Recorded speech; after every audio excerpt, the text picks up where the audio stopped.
Hey, good to see you. Thanks for coming. This is another episode of Wireframe brought to you by Design Systems House. I'm your host, Don D'Amato, and today we're going to be talking about iconic work. And in order to do that, I have a very special guest on this Friday evening. I guess it's evening. Yeah, it's evening over here, but it's afternoon for her over on the West Coast. It's Bonnie Kate Wolf. Bonnie Kate, so great to have you. Thank you for joining us on the show here on Wireframe on a happy Friday. I'm sure we'll have some adult drinks after this for sure. But let the folks know who you are, and let's start with that. Hello, folks at home. I'm Bonnie Kate Wolf. I run the Iconography Company, which is an icon and illustration studio.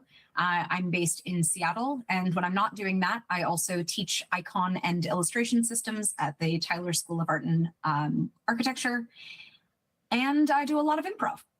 Yes, yeah, we had an opportunity to talk a little bit before the show, but actually before I talk about that, I want the folks at home to know this is actually our first meeting.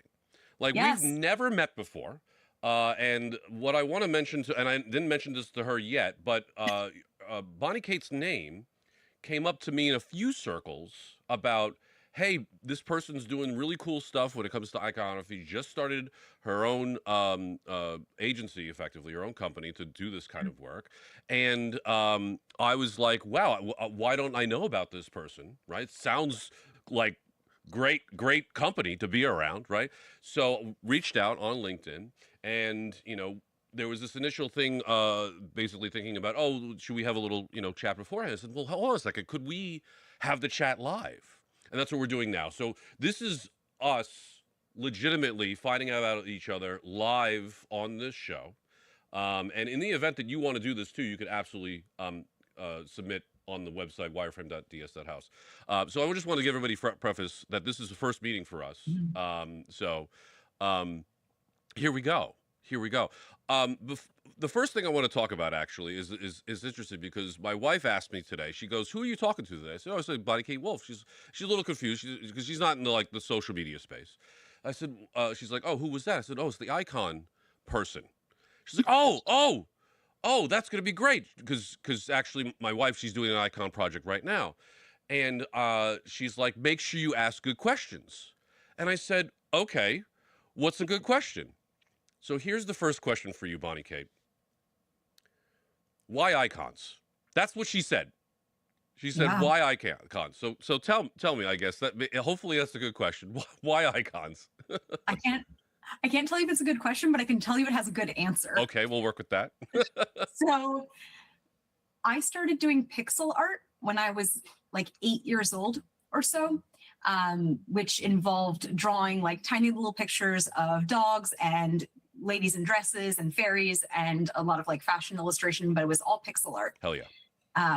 That then turned into doing more like tiny little collages on like RPG forums online so that I could pretend to be living in the world of Harry Potter and have a like drawing of my character, that sort of a thing that I was designing. And I realized I loved illustrating. Like I've always drawn. I've always loved digital art. When I was in high school, I did some like live media or, painting, that sort of thing.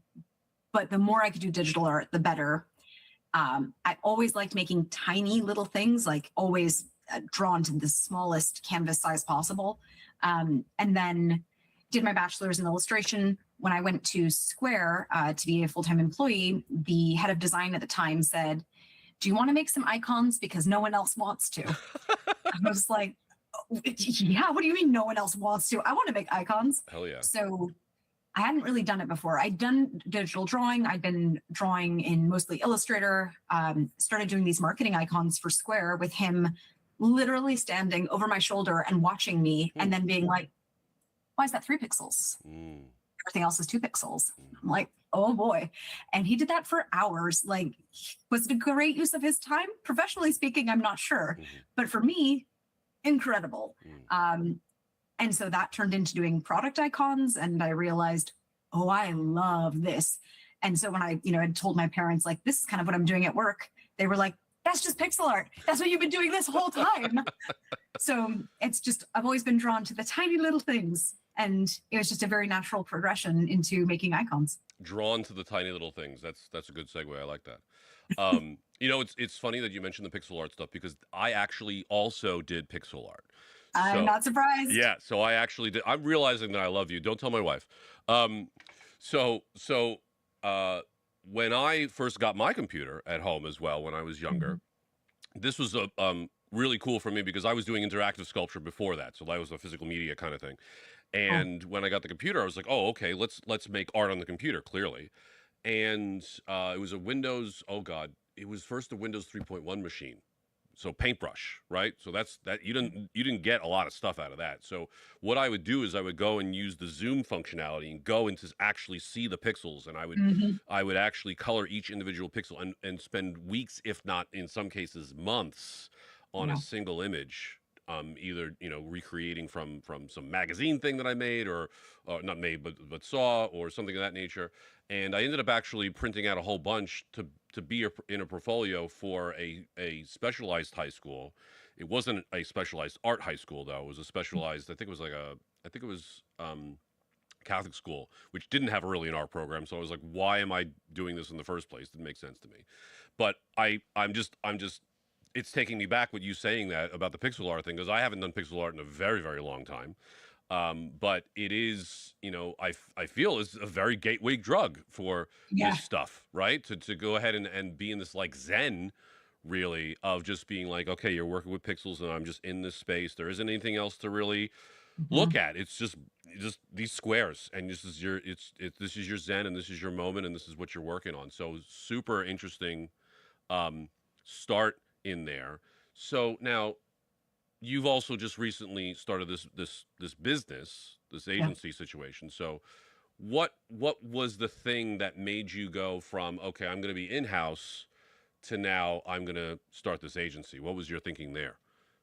So I've been freelancing since I was 18. Um, both of my parents and all of my grandparents have run their own businesses. Mhm. So I come from a family of entrepreneurs, and I think it was kind of inevitable that I would be doing that. Like, wanted to, make some money, needed money for school. So I was kind of doing that. And then once I left college and came back to the US, I started working a full time job, and then I got a full time employee job. That was the one at Square. After Square, I went to Open Table. And in 2020, March 2020, I Mm, decided to go to Thumbtack. And mm, day one of the pandemic, I got a phone call from the VP of design who said, we're rescinding your offer and we're rescinding everyone's offer mm, because it's a pandemic, apparently. mhm, Um, so I knew there's no chance that I'm going to find a full time job right now. mhm, Just, it's not going to happen. And I posted on design Twitter and was like, hey, I have no job now. Pandemic. Anyone have work for me? And because I was like on the front lines, like one of the very first people impacted and posting about it, it like just took off, got a huge amount of traction, started freelancing, did a contract at Netflix for 3 years. I was at Meta for 8 years, did all of this like contract work. Eventually I joined Pinterest. And then in January 2026, I was laid off. mm, And I'd been freelancing in the background the whole time, mhm, sometimes more, sometimes less. mhm, Um, but because of the layoff, I was like, well, probably going to just lean into the freelancing. And what made me decide to actually open the studio and not just keep freelancing under my own name was the fact that I'd started teaching that mhm, autumn mhm, at Tyler. And I had two very talented students. And one of them, I had said, when you're no longer my student, I would like to hire you. I would like you to freelance for me alongside me on my freelance work. amazing. And I knew I had enough work for me and another person. And she was very excited, said yes. Her name is Stephanie Du. She's on my agency website if you want to see her face. Um, So she started working with me a little bit. And then one of my other students reached out. She emailed me in March and was like, hey, can we chat? So we start chatting. It's becoming very apparent to me, like, she does not like the jobs that she is doing right now. Like she's getting up at like 4 a.m. to go work at Starbucks until like 1 p.m. Like it's not a happy time for her, doing other stuff that's not very exciting. So I was like, hey, I'm about to have this really big contract. Do you want to join? So she started working for me too. And because I trained both of them in how to build icons, I was like, I know that they know what they're doing. I know that they do it the way that I do it. And I know that they need work because they're about to be recent grads. They both graduated in May. And I was like, I can't really just put on LinkedIn that they work at Bonnie Kate Wolf. Like, that's not a place that one works. That's a name. And so I knew that for them, I needed to stop being scared and just launch the studio. And I bought iconography.co like 4 or 5 years ago because it was $18. And I was like, that's a good deal. I'm going to buy that domain. Really good. Yeah, I did real good there. So for their benefit, I think that's what pushed me over the edge, was being like, I need them to have a place to put on their LinkedIn. I want them to have a successful career. They can't just say they work at my name. And then once I launched it back in June, the response was super positive. And I had been like worried I wouldn't be seen as a leader, or that it would be like a thing nobody cares about. But people did care about it, and it worked out awesome. Yes, absolutely. Yeah. I'll say I also took notice of that. It's one of the things I reached out to you about, was that you starting your studio there. And while Design Systems House, which is also a company I've had for a couple of years, it technically doesn't have any employees. It's technically just me and my wife. So the thing that I think I'm interested in is you have employees, right? That work for They're you. technically like subcontractors, freelancer. Subcontractors. They're not. I don't pay for their healthcare yet. We're not quite there, but they're my team. Right. Okay. So okay. So interesting, because that's one of the things that I have interest in. Like, if there's a world where what I do, it becomes, let's call it, more significant, right? Like, and I don't know how significant I am right now. It's so hard to tell, right? It's so hard to right. tell. Like, that's the thing. Is just like, people, I don't know what the impact is. I was just talking about this to Ben Callahan last week, that I don't know what my impact is out there. So I don't know if I'm, stretching my neck out too much, or if it's just all in my head, or whatever it is.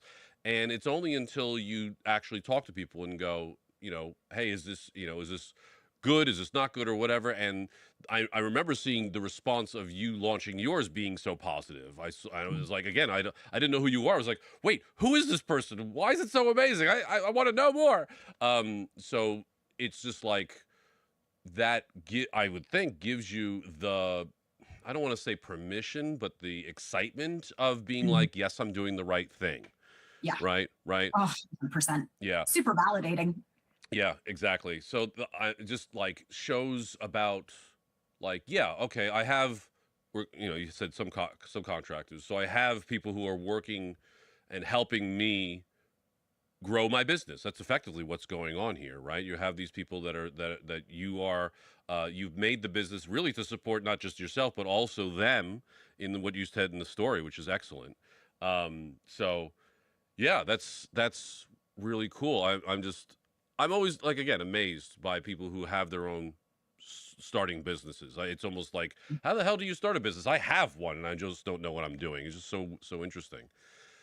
I mean, it's a really big risk to start a business. Like, I don't have I wish I had the numbers in front of me to be like, let me tell you the exact percentages, but it's something like 50% of businesses fail in the first year of new businesses. It's some crazy number that would make you be like, oh, I'm never going to do that. And then the odds just get worse, like, the longer you go. And I felt like, well, if I've been doing this in varying degrees and amounts since I was 18, I kind of must have some idea of what I'm doing. And I started doing business coaching. So I got a business coach, Dan Mull, who it sounds like you know as well. Yep.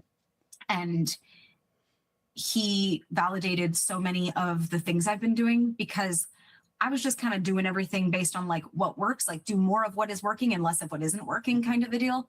But I don't know why it is or isn't working, and I don't have proof for why things work or don't.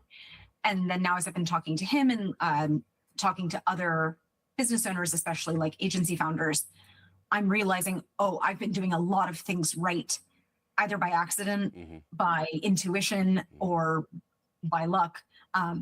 And having somebody be able to tell me, yes, that historically that's likely to do well for you. You like, good job that you're already doing that. And then the things that I'm doing that maybe work or maybe don't, or don't have historical proof that they're going to work, I can then decide if I want to keep doing them, if it's worth doing or not. And I can now be more purposeful about the decisions I make while running the business, so that I'm putting my effort towards the right stuff. Yeah, trying to figure out what the right stuff is, I think, is my fear, Yeah. right? Just like what is the right thing to do? Like, again, we'll talk about Dan Mall a little bit because I mean, the reason why Design Systems House as a company exists is because I had the conversation with Dan Mall years ago, Mm. and my big worry was all the consultancy that I was doing. I was like, I'm worried about liability. I'm worried Yeah. about if, I produce some work and they say it's not what they were looking for and they want, the money back or whatever and again, I don't want that to happen at all. I want to, align to the expectations certainly, but I'm just, again, worried about misalignment. It happens all the time, and Mm. I don't want to be, caught up necessarily in that, especially if it's a personal thing. And his Yeah. immediate response was just make an LLC. That's it. Just make an LLC, and then have everything goes through the company, and then you have coverage to the LLC, right? That's and you can have the business insurance and stuff like that. I said, okay, that makes logical sense, which is Yeah. again why this kind of exists. So yeah, I appreciate that advice from Dan back in the day, and that was actually oh my god, it was so funny because that was like weeks before he closed up Super Friendly. Yeah. So interesting. It was just like we're talking about this agency thing, and then like literally like a month later, he's like, "Yep, we're gonna set up shut down the shop." Of like, oh, okay, well, shit, I wasn't expecting that because it's been Yeah. it was such a staple for so long, right? Yeah. Everyone knew of Super Friendly and all the work that he's done even before this stuff, and it was just such a shock for him to see him kind of do that huge pivot. But I mean, actually, I won't need to say too much more about this because Heel's going to be on the show actually in a couple weeks. I'm really looking forward to Oh, that. great. Yeah, um, but yeah, like the business thing is really new to me as an artist. Mm. Let's talk about being an artist because I think we'll definitely align with this. Is like I just have big ideas, right? Mm. And I don't know how to sell the big ideas, right? Like that's one of the problems I'm having with Undefined is like trying to sell that as a good idea, as a good thing that Yeah. people should be being a part of. So is that something that you struggle with, or do you think that you've gotten a handle on that? What are your thoughts on that? I think I've figured out what people want from me, and that helps a lot. Mm, Being hyper specialized, like obviously, design, not specialized. Product design, more specialized. Icon design is so specialized. Like, mhm, there are just, like, I can probably name the like top 10 icon designers working worldwide. mhm, Like, there are mhm, just not that many of us, and I know pretty much all of them at this point. mhm, Um, because there are not a lot of us, and because in general I think designers do not like talking about themselves, don't like talking about their work, really just want to go and do the work mhm, for the most part. um, there is not a ton of education around this topic specifically, mhm, when you combine those things together. And so any time I have offered my services in the form of teaching, people always take me up on it. I did Dive Club with Michael Rittering for a bit, and then realized I don't have the capacity to take that on because it was live teaching. mhm, I obviously now I teach at Tyler once a year doing their autumn course. I still have people in my inbox saying, "Are you going to teach Dive Club again? Like, are you going to teach Mastering the Art of Iconography again? Or do you have any other articles you've written?" And so, because people are asking me for that, what I have realized is I need to make that content. The content that I need to make is what people are directly asking me for. And I'm very fortunate that my specialty is really undervalued, which would mhm. sound bad, right? Like, those companies don't have an icon designer. Like, Right. Google does, Apple does, OpenAI does, but Most companies don't. Right. Then they hire me, which is great, and I work freelance for them. But most of the time, they're not valued as highly as other types of designers. And typography, or like type design, I would say is the most similar medium to icon design, like the most comparable medium. Hmm. And there are so many books about type design, Right. so many. But we've been making icons long before we made typefaces, because people be drawn on walls and like making a symbol to explain mammoth over there, but it's not documented. Hmm. And fascinating. And so my part of the goal of forming my studio was also to be able to create a place for not just designers, but for anyone to go and learn about iconography. So while I am obviously wanting to get clients and build work for companies or institutions, and I want to do that, I'm also trying to figure out, how do I educate more people about this? How do I become the single key person of influence in this little space that is mine? Because nobody is teaching other people about this. If you go and look at, if you type in like icon design principles, you'll see an article from Helena Zhang. You will probably see an article written by me. And then you're going to see a bunch of articles that are like top 10 tips for icons. It's like, that is not great. Yeah. If you look for books on it, they're mostly going to be logos, because the definition between what is an icon and what is a logo, very fuzzy depending who you ask. And like for a layman, they're the same. Hmm. So I am carving out a niche and then trying to educate people about it in an effort to bring it closer to the forefront of the design industry, so that it's respected as a design form as much as type design. Yeah. Yeah. You know what? Smart. That's what I'm going to put that down as, is smart. I had, I, talking, just having that niche is really what I'm talking about here, because like, for a little while, people just thought of me as like the design tokens guy. And in a very similar way, you would get, a search for design tokens, and sure, you'd find my stuff, and you'd find Brad Frost stuff, and other folks that are in the space that are doing this. And then you'd find, the several thousand articles about how people did their own design tokens, and you would be in this sea of information that was all taking you in different directions and things like that. And, it bothered me a little bit about that, because some people are just, making content just stay relevant. Like, that's how the SEO used to work. It's just, okay, here's the latest article about whatever, and now I'm on the top of the feed or whatever. And yeah, there's some merit to that, but not if the content is just kind of like throwaway. It's like, okay, here's your top 10 icons. It's like, okay, what are you gonna do with that exactly? Yeah, there's no practical use for a lot of the content that Right. can't be applied. Yeah, yeah. So, but the feedback that I got about people looking at my work is, the big question they ask is, Donnie, what the fuck do you do? Right? What the fuck do you do? And it's legitimate feedback too, because I do too much, right? And it's not a matter of like, I don't know, just like, I don't know what the word I'm looking for here is, but it looks like I'm doing a lot of things, which is true, right? I've had the book that was released, and I have the event that's going on. I'm doing a live talk show right now. So it looks like a lot, but it's the question of, okay, well, what is it that you do? And the thing is, I guess the problem for me is that I'm an artist. Like I kind of said earlier, I'm an artist, and I'm trying to communicate my interests, my expertise in any way, shape, or form that gets the eyeballs or the interest, or those things. And I have difficulty, again, like I said earlier, trying to figure out what resonates with people. Yeah. Right. And that's the hard thing, is just like, I'm sure I have analytics on stuff, but I look at it and I go, what does this mean? Right? Like, Yeah. what does this actually mean when you look at this stuff? Like, I see the likes on some things, you see for the book, you see some of the revenue come in for it. So you see little blips in here and there, but you don't know, like, what's actually making people like this or Yeah. want this or what have you.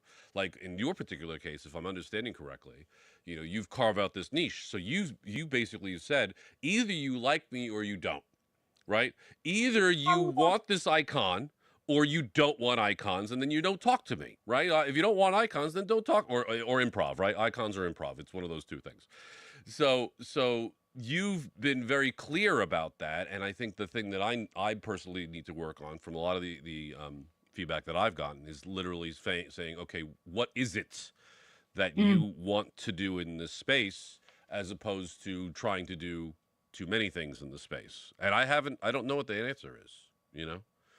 I think there's two other elements of like, one could call it my social media strategy with some big old air quotes.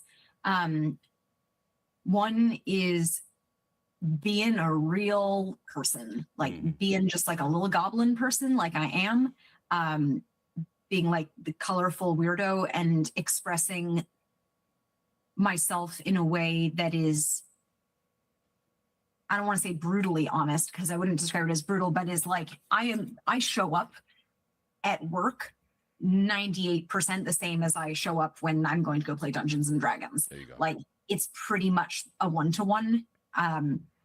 Because partially because it's really tiring to mask. Like it's really, really Mm, tiring to have like a work persona. And also I'm very extroverted, which helps a lot. So I yeah. don't have to fake it. I'm like, oh, someone wants to talk to me. I'm gonna go talk to people. What a good time.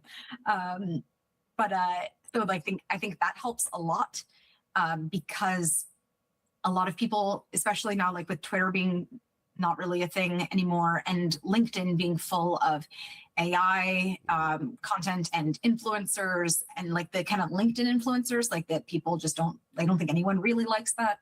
Um, Having someone there who's like, I got fired and it fucking sucks. Hmm. And here's the shit that they told me, and I don't like it. And this is unpleasant. And I'm a person, like that really resonates with people, especially now because of this like world of AI and generative writing and like kind of performance on like the internet to pretend you are more professional than you are, which is like silly because we're all professionals. So I think like that's part of it. And that's, I think, what's been the draw for people to talk to me from the beginning. So that even if they don't want to talk about icons, they're still like, well, she seems fun. Like Yeah. that seems like a fun person to hang out with. And then the other part of it, I think, is having really strong values and demonstrating them. So when I say like, yeah, if you want to talk to me about, you know, like just before you and I jumped on, I was talking to a rising junior at Stanford, and she just wanted to ask me questions about why does no one give us creative briefs anymore? I was Mm, like, what a good question. yeah. And then we had a whole bunch, you know, we talked for half an hour, and I was like, yeah, because I tell people you can just reach out to me, and if you have good questions and like a genuine interest to talk to me, I will talk to you. And when someone is behaving a fool on the internet, I will call them out. I am not afraid to be the squeaky wheel and to say my values. And I think those two things combined make me more appealing to observe, Mm, because there aren't that many people doing that, I think, in the design world. And when you're on LinkedIn, realistically, like you're looking for other designers too. So it's kind of like a breath of fresh air. And then they see my work and they're like, oh, and she's a good designer. yeah, I mean the values thing. That's not the first time I heard values here on the show. Again, Ben Callahan was talking about, we were talking about values on there because, with undefined, I've kind of tried to take some heat and go, okay, let's focus on designers. And then what Ben was saying was just like, well, if you have strong values or figure out what your values are, then your people will align with your values. You'll have the right people in your surroundings. Yes. So I admit it's been a week and I still don't know what my values are. We're going to figure that out. Still homework, right? There's no due date on the homework. Um, let's go to the actual icons a little bit. We talked a little bit about the earlier before the show because I was mentioning in one of the games for Undefined, one of the games is actually drawing icons, and one of the prompts was menopause. And the funny thing was is that Bonnie Kate said, "Oh wait, I might have one of those icons." I was like, "Well, that's oddly specific," but I think maybe this is it might be an easy question, or maybe it's an interesting question. I'm not sure, but is there an icon concept that was given to you that you were like, I don't know even where to start with this? Is there something that's like that? Like I'm thinking of like the hardest icon that you've ever considered, but maybe there's farther story for that. I'm not sure. My answer is unfairly biased, but I think the hardest icon that I've had to design in recent memory is was trying to design an icon for just AI for Mm, Pinterest specifically, um, because there is kind of a, I don't know if it's a catch 22 really, but it's something in the, maybe it's a catch 21. Um, they don't want to use sparkles because right, everyone's using sparkles, right. but because everyone's using sparkles, should they use sparkles? Hmm. And that is like, it's an Ouroboros of idea. Like it just keeps eating itself. It's like, well, we should definitely do it because everyone's doing it, but everyone's doing it, so we can't do it. Mm, And like nobody can decide. And so the difficulty wasn't so much coming up with the symbol, it was how do you convince people that they have permission to be original? mm, And that was very difficult. And I ended up being let go before we truly solved the problem. And now they're just using a double sparkle, which I designed. And I told them this is probably the most logical choice. Like, mhm. you want sparkles, just use sparkles. Like, that's the easy one. Um, one of the icons I designed that I think was extremely difficult. We had to do a, I wanted to do a suite of icons for family related stuff. Okay. And the trick of it was, so it was for a mental health care company called Spring Health. And family can look like a lot of things. Hmm. It's not just like two adult and child or two child. Like that's pretty, like that's a very, like oversimplification of what family means. Hmm. And we needed to do family and spouse and child, and I think teenager. Like there were a whole bunch of different ones that all need to be represented. And what I ended up doing to solve the problem of, well, spouse is just a person, like that's not helpful. That means user or lots of other things. So what we did was, um, for spouse, we had a little bird on a tree with another bird flying either away or toward, like a little, line Hmm. like that. Hmm. And then for child, we did an egg. And then Mm, for teenager, we did the little baby bird coming out of the egg. mhm. And then for family, you had multiple birds together, because then you're not saying like a family is a man and a woman and their child. It can be any person you can imagine yourself to be. And we all understand that like an egg is a child. We understand that birds are parents to the egg. Um, and so it took us a little bit to get there and to be able to recognize how we were going to use that metaphor, but it was extremely effective. And that project is probably number one or number two for the project that gets most referenced to me when people are like, oh, I hired you because I liked this work, Yeah. which is shocking because I've done like way bigger client names. I've done way bigger libraries, but they love that the icon for struggle is a cactus. Huh. They love that because it resonates at a much deeper level than just like a well drawn icon. Hmm. Yeah. Wow. Okay. I got.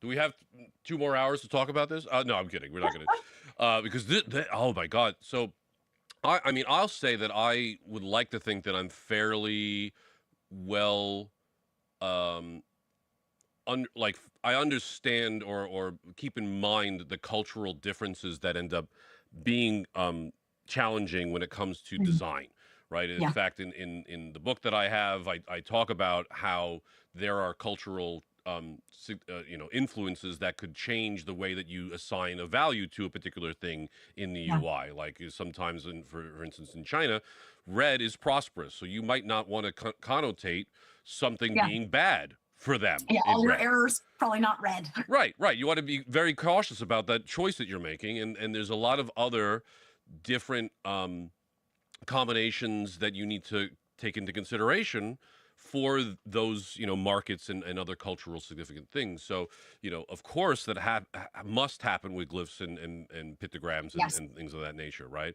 And I really going to your family kind of problem, because I think any other designer, you throw the icon problem at them and you go, oh, I know what the answer to that is, right? It's a couple of people, circles, avatars, you shove them together, and we did it. We did it, people. Yeah. A ticket's done. And that's what is separating you as an expert in iconography from the Jira ticket that you just throw at a random level two and be like, we Yeah. just need to get this done. And Yes. it shows the care which brings me back to an episode I had with Caroline Horn a couple weeks ago about the difference between, you know, craft for teaching, how do you teach craft to someone versus like, just letting someone, do whatever. It's basically saying the craft of iconography is encompassing not just in is the thing 2 pixels or 3 pixels, it is really encompassing like how a person is going to feel when they see this thing, right? Yeah. You don't want them to feel excluded because you are not represented in this particular family. If Yep. no one's represented in this family because they're all fucking birds, then you understand that this is just a mention of like, or a representation of what family is supposed to be. You get like, it's just family. It's not Yeah. trying to say a message about me. It's just saying this represents family, and you feel Yeah. much more at ease because of that. And that's so thoughtful. And that's a really good, I'd say, tip, honestly, I think, for folks that are Mm. thinking about icons and thinking about really hard ones to potentially wrap your head around, and say, stop thinking about the literal Yes. thing, right? And be more creative or imaginative and find other representations that might align to that idea, right? Like the struggle with cactus thing. I would have never considered that, but when you again you take a step back and you go, "Oh yeah, like you don't want to touch a cactus. Like that's not a nice time. Yeah. That's a hard time. That's just, and I think that's really thoughtful. What is the thing that, like, I don't know, what's another kind of, I don't know how to really put this, because I'm trying to understand how your thought process is going into what I again is the difference between that, generic designer and you as a specialist. What is the thing that you think is allowing you to think outside the box that way? Is, I guess, maybe is the question. Yeah. Weirdly, I think a lot of it comes down to I don't want this to look bad. Like I because a lot of the time when you're dealing with more complex concepts and you go on the noun project to Mhm. see what do other people think this means. The noun project is one of my probably, top 20 websites. Mhm. What a useful resource to go and type in something and be like, so that's what people think Mm. XYZ is. Gotcha. Um, if I go in and type in, let's say, community into the noun project, I'm going to get a bunch of people holding hands. I'm going to get a globe. Mhm. I'm going to get a whole bunch of ideas, and they're all going to be really overly complicated because the noun project is fundamentally targeted at brand sized icons, like 100 by 100. Mhm. I design a lot of product icons. They have to be 24 by 24, sometimes smaller, sometimes 32 if it's a special day and I get to work at that size. Mhm. But you kind of go there to start with like what the vibe is. And then you have to figure out, okay, can any of these ideas work at scale? And are any of them good? And a lot of the time, for the more complex ideas that don't have a standard representation, they don't scale well. Mhm. And that's why you end up with libraries like internally at companies where you'll have an icon for community and it's a globe and a person and a hand or something. And it's like, what does that mean? Means holding the world in the palm of your hand? Like, what is it supposed to signify?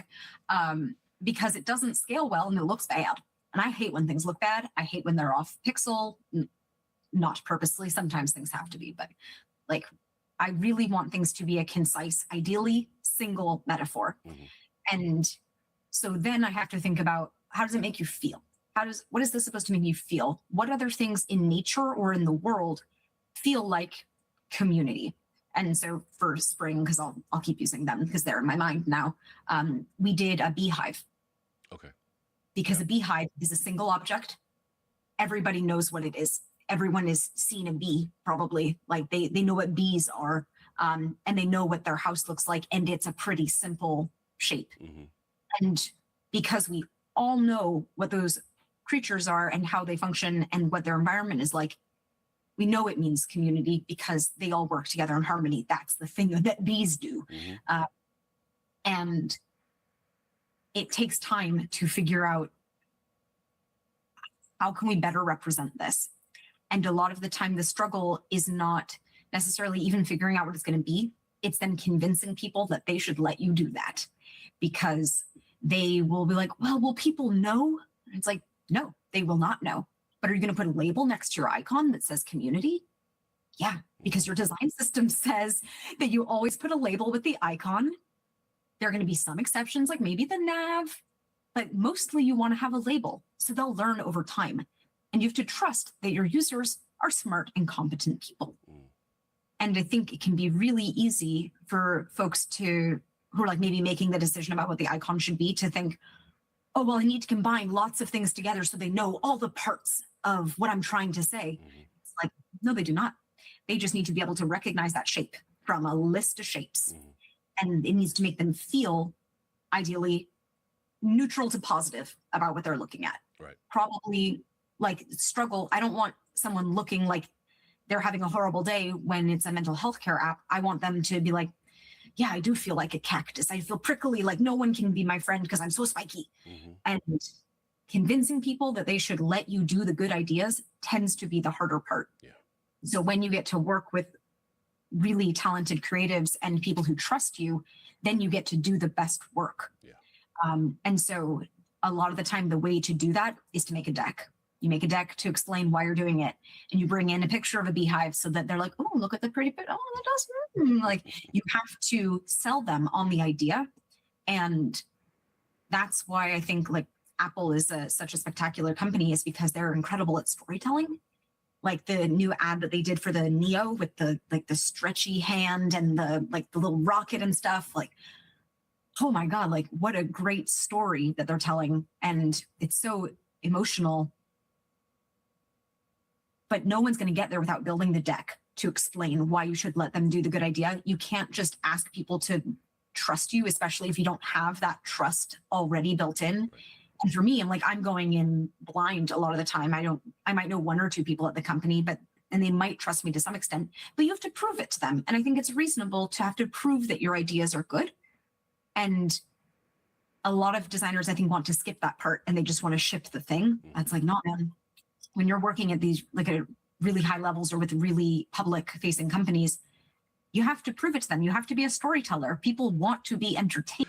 But actually, bring up the Noun project. I want to circle back a whole bunch. You said a lot there, but I something about the Noun project actually clicked with me because I think this is relating to, again, designers that are just like, oh, I know what community is, and just like grabbing the first thing that comes out of the Noun project or some other one. And interesting that you also start there. Yeah. What about the bias? Because that I see in design all the time, where you see what's already out there and go, oh, yeah, we'll just do that, right?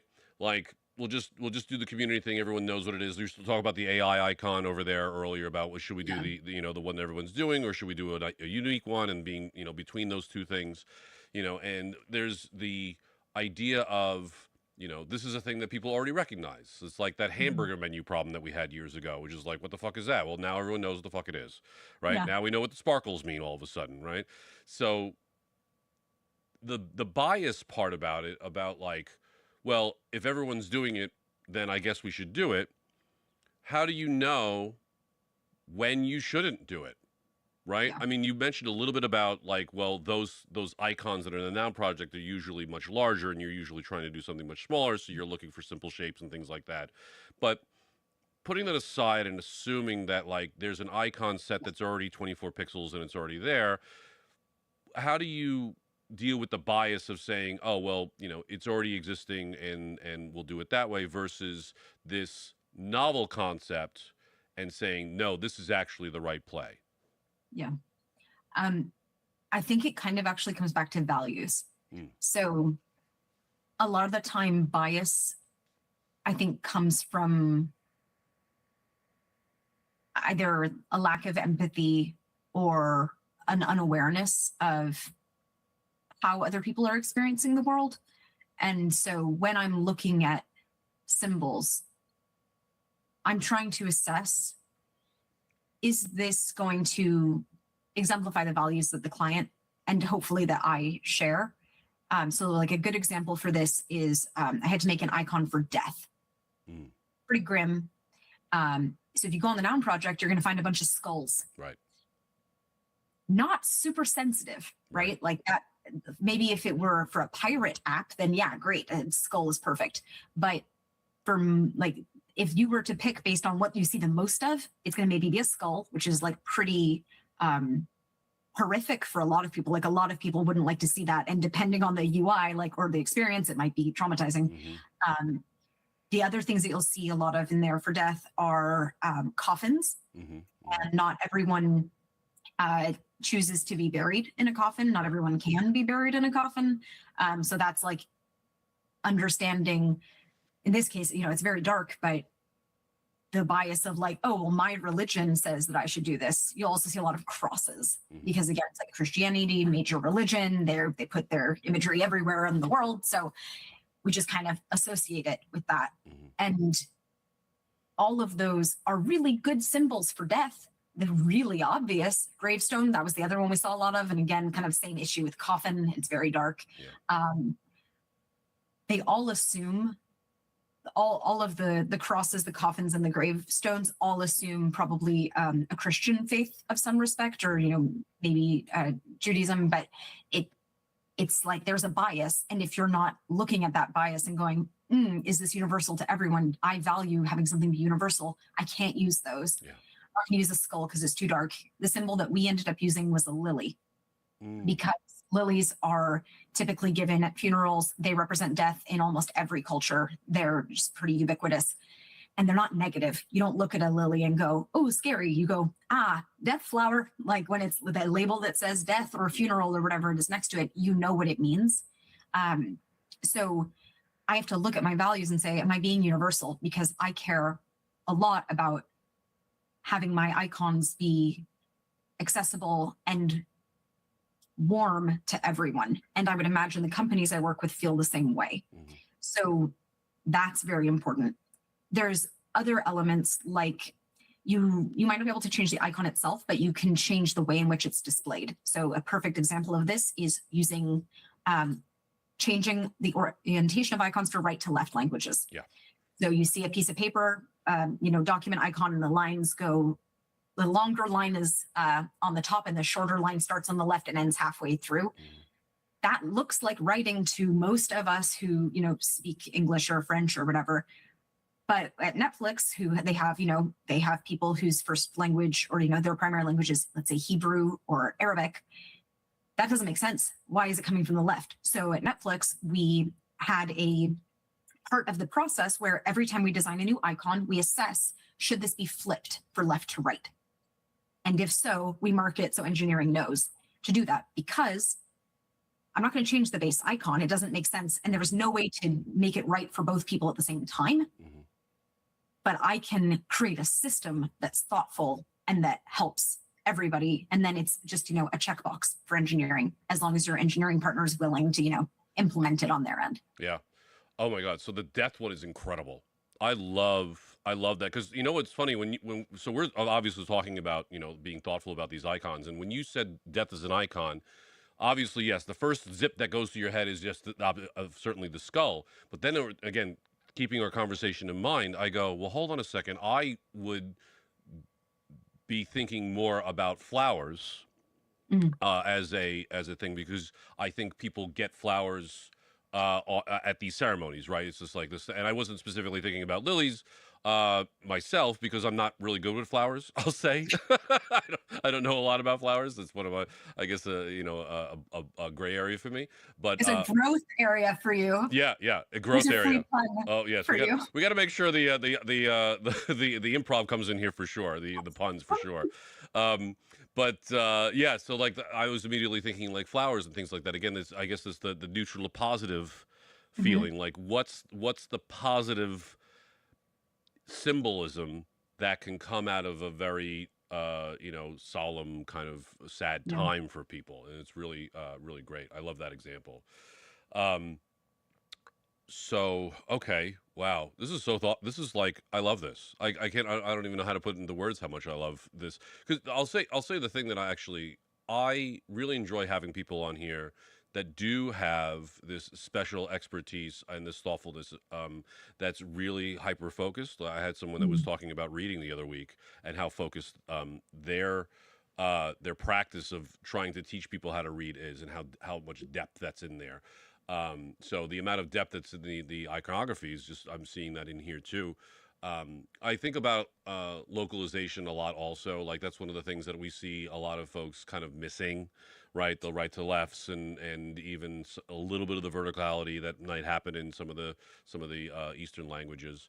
Um, trying to think about, like, is there anything else that you would keep in mind with iconography that we haven't covered?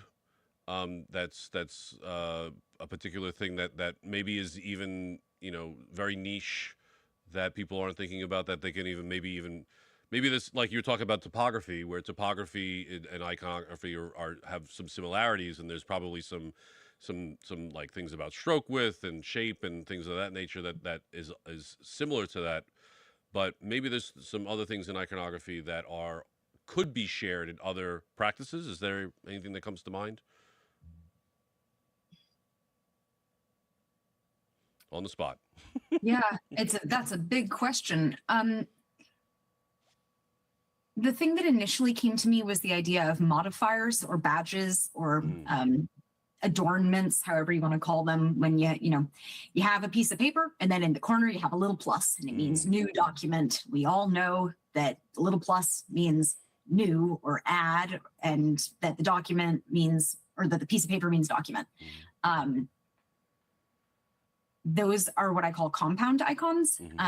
And I have a 3 to 5 minute speech about why why I use that language and how it relates to like the actual specific term endocentric compound words, like how it's very, very specific, and I could talk about it for a very long time. But sparing that whole speech, I think folks forget sometimes when they're combining multiple symbols, because this is the mistake I see the most, is like people try to combine lots of things together to make one message. Yeah. You have a base icon. Let's say that's the piece of paper. That means document or file or word or something like that. If you add another symbol on top of it, especially if that symbol is smaller and it's acting like a modifier, it needs to mean an adjustment to the base icon. It shouldn't mean like, it's hard to come up with fake examples that are not real. But like it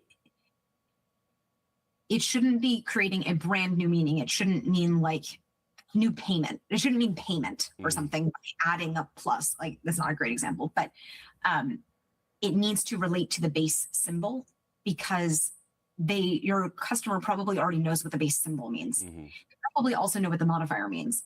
So if you combine them together and try to make a completely new metaphor, is really, really hard for them to not think it still has to do with whatever that base symbol means.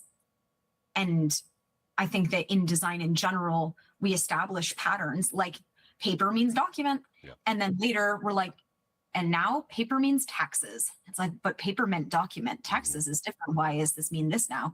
And you'll see this when you're like using like regular products where they don't follow their own rules. Yeah. And it's like, why does that icon mean this here? Why like you've used green buttons through your whole website, and then now you're using a black button? Why are you using a black button? Like people deviate from a design system or from a brand system to make things stand out and feel shiny.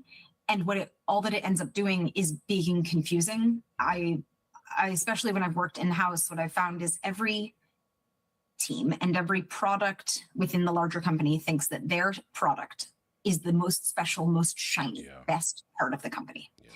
At Netflix, we were designing pictograms, so like brand illustrations, and one of them wanted to put the Netflix N on their illustration because it was going to look like a little suitcase label. And I was like, oh, that's kind of cute. And then I talked to my creative director, and he was like, don't do that. Then everyone's going to want to put it on theirs. And I was like, oh, you're totally right. Yep. Because why would we put the logo on on only one illustration? Like it kind of contextually makes sense. Sure, it's like a cute Easter egg or whatever, but their product isn't more Netflixy than the security element of Netflix, where there's a shield that says your account is, locked. That's the same amount of Netflixiness. But there's so much competition internally I think at companies, for their product, like any person's product to stand out, for their feature to stand out. And they all want to make their thing have the gradient and the sparkle and the new font. They're going to do like, oh, well, ours is going to use a different font because it's so special. And I think it's really easy to fall into that trap. And that is why you need strong design leadership to be like, no, you use brand green, you use standard buttons, we're not making a new component for that. Like there needs to, like, maybe this is not an exciting take, but like there needs to be more rules and more guidance so that the user isn't inundated with 1,000 flashy things. And I see that from like an individual icon where people want it to be the most special icon in the whole system that breaks all the rules because they're most special, to an entire product experience that wants to be the flashiest because it's the newest. Yeah. Yeah, you're singing the design system song over here for sure. I thought you'd like that. Yeah, I thought as a design systems guy, you'd be like, I want them yes, using my one buttons. of us. Yes, exactly. We are coming close to time, but I did think of a question for you that I have actually always gripped with, and I usually end up having some sort of existential crisis about. And maybe this is going to be another. Maybe it needs to turn into another episode. We'll see. But the question is, how do you name your icons? And I asked that. Oh, yeah. Yeah, see, exactly. She already got triggered. Did you see that? Because there's lots of different ways of people potentially doing that. Some people naming them by shape. Some people name them by concept. Some people name them for other reasons, right? And granted, I think one of the easiest parts of this is of course, alias stuff so that people can find things, right? Yeah, But the baseline, let's call it the file name for this thing, the baseline thing. What do you have in mind when you are doing this baseline kind of file name for people to reference? What is your thinking behind it? If it is not completely abstract, so it's representing something like a suitcase or a piece of paper, you name it what you see. Suitcase, not travel. Even if it's for a travel product, you name it suitcase because that's what you see. And that way, if in the future someone's like, oh, or we want to actually switch from a suitcase to a plane, you can just make a new icon called plane and swap it out. Right. If you have an icon named travel and you're using it for your travel product, but someone else is using that suitcase to represent a suitcase in some subset somewhere, and then that changes to a plane because you have to adjust the travel icon, problems down the line. Better to name it for what you see. Yeah. Also, biggest thing to smallest thing. So a lot of the time I will see an icon called information dash circle. And every time I want to die when I see that, because I'm like, what's going to happen is now you're going to have a whole bunch of circle icons spotted throughout your whole product. When you look at them alphabetically, you're not going to see them together. And then you're going to have someone design an icon called circle-info. And it will be the same icon or almost the same. And they will both exist and they will both be right. But because you're naming it based on the thing you think it is first and not the biggest element, you're going to end up with inconsistencies. So it's circle-info or circle-I, circle-plus, circle-minus, because that way all the things which are circles end up together. Hand-dollar, not dollar hand. And I think the biggest one is arrows. People will name things left arrow, right arrow, and then all your arrows gets sprinkled all over the place because they don't end up together when they're being searched because they're not alphabetical, and computers love when things are alphabetical. It's just way better to start with the biggest idea first. So arrow right, arrow left, arrow small left, like arrow small right, so that the thing that is what the icons will have in common comes first so that they are sorted together. Yeah. Only time that I will break this is if you have an icon that is, okay, like, well, two. One is if it's very abstract, like I'm not going to name a warning icon triangle dash and exclamation point. Like that's a little bit weird. So like there are some that you're going to name it for what it symbolizes. The other instance would be if there is something which is almost like a brand mark. It's never, ever going to change. And you need to name it based on what the symbol represents. Then I can sometimes be persuaded. But if you call your magnifying glass search, what happens when you need one for zoom? Right. They use the same metaphor. So a lot of the time it's better to name it with what you see. And then people can search by the brand name of the feature. but the brand name can change. Everything can change, but it's still going to be a suitcase. And you can always deprecate the icon and add a new one, but it's really annoying to change the symbol later with these vague names that meant something to somebody 10 years ago and now don't mean anything. Bingo. Yeah. Nope. Great advice. That's really helpful. Yeah, having the system behind it, obviously, again, singing my song about having the system behind it and the naming convention and all that. Naming is the hardest problem we have in what we do. But yeah, we're basically at time over here. So, Bonnie Kate, I want you to let people know whatever's going on for you about plugging some stuff, your studio, where people could find you, any of that kind of stuff that you might want to let people know out there. Yes. You can find me on LinkedIn. Bonnie Kate Wolf is my name, and that is my name on LinkedIn. If you would like to hire my studio or want to see our work, iconography.co is the website to which you will go. And if you live in Seattle or thereabouts and would like to see me do improv, you can see me directing Yes and or at the Seattle Comedy Theater this August. Oh man, awesome. I think I have to take a flight in August, I'd have to say. That sounds pretty cool. Well, Bonnie Kate, thank you again so much for being on the show. I really appreciate it. And we'll definitely find you online and definitely find her on the improv for sure. That sounds really exciting. Thank you so much for having me. It's been a pleasure. Of course. And thank you for watching. Before you go, please help out the show by smashing that like and subscribe button just to get notified the next time that we go live. And feel free to continue the conversation on the official Design Systems Discord by going to discord.ds.house. There it is at the bottom. Play nice in those comments, and I'll see you on the internet. Bye.